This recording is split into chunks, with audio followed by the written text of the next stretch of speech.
Vaping is being blamed for hundreds of cases of mysterious illnesses across the U.S. As of late August, there were 215 cases of severe respiratory disease in 25 states since late June, according to the Centers for Disease Control and Prevention. All patients in these cases reported using e-cigarette products, but officials have not been able to pinpoint which ingredient or device may be causing these illnesses. Joining us now to discuss is Jon Mitchell, functional medicine health consultant. Jon, thank you so much for being on Cheddar today. Thanks for having me. I'm really excited. So what symptoms are we seeing in these illnesses?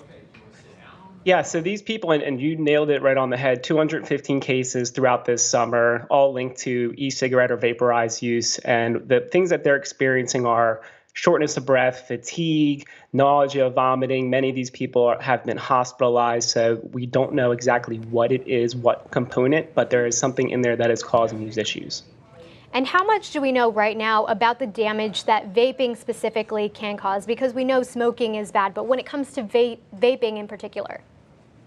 Yeah, and this is really the concern is we don't know because it's so new. It's only been introduced to the U.S. since 2007, so it's only been a decade, and that's just not a lot of time. There hasn't been a lot of studies on this because this is not regulated so much by the FDA. They don't do any pre-market testing, so we really don't know a lot as compared to cigarettes. But what we do know is there are certain compounds in these that can cause issues. There are some volatile organic compounds, some heavy metals like tin and lead, and then even things like diacetyl, which has been linked to a condition called bronchiolitis obliterans. So we do know there is potential for harm, but again, we just don't know the full scope of it. So for those who are vaping and are not stopping, what symptoms should they be on the lookout for? You mentioned some of the symptoms that are experienced in hospitals, but are there any early red flags?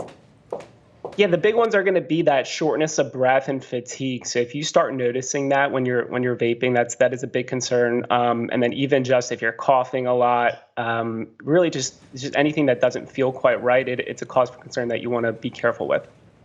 And are you thinking we're going to be seeing more of these cases coming out over the next few months and possibly years?